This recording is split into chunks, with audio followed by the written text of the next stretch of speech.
Israeli सेना ने Gaza पट्टी में हमास के खुफिया प्रमुख उसामा तबाश को मार गिराने का दावा किया है। तबाश हमास की निगरानी और लक्ष्य निर्धारण यूनिट का हेड भी था। इजरायल ने इस कार्रवाई को अपनी सैन्य रणनीति का हिस्सा बताया है, जिसका उद्देश्य हमास की सैन्य क्षमता को कमजोर करना है। इजरायली सेना हमास पर कहर बरपा रही है।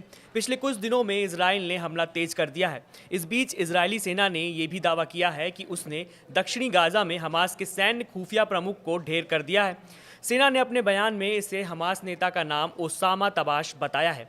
हालांकि अभी तक हमास ने उसकी मौत पर कोई प्रतिक्रिया नहीं दी है।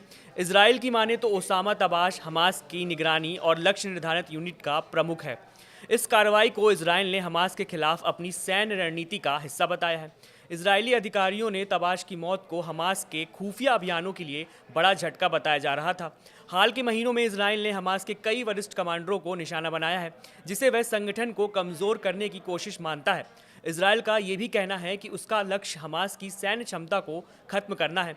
पिछले एक साल से ज़्यादा समय से जारी युद्ध के दौरान तबाश की यूनिट गाजा के भीतर इजरायली सैन्य गतिविधियों पर नज़र रखने, आईडीएफ बलों पर हमलों के साथ ही रणनीति बनाने का काम कर रही थी।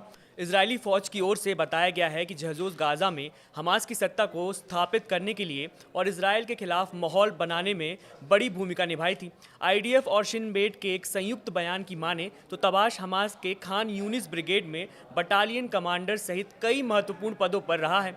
टाइम्स ऑफ इजरायल ने संयुक्त बयान के हवाले से कहा है कि पिछले कई सालों से वह आतंकवादी गतिविधियों में शामिल रहा था। 19 जनवरी को युद्ध विराम लागू होने के बाद हमास ने पहले चरण में 33 बंधक रिहा किए थे। बदले में इजरायल ने सैकड़ों कैदियों और बंदियों को रिहा कर दिया है, जिनमें घातक हमलों के लिए आजीवन कारावास की सजा काट रहे कैदियों से लेकर युद्ध के दौरान हिरासत में लिए गए और बिना किसी आरोप के रखे गए फिलिस्तीनी शामिल हैं। हालांकि ये समझौता पिछले 4 दिन पहले ही टूट चुका है। इजरायल लगातार हमास पर कहर बनकर अभी भी टूट रहा है।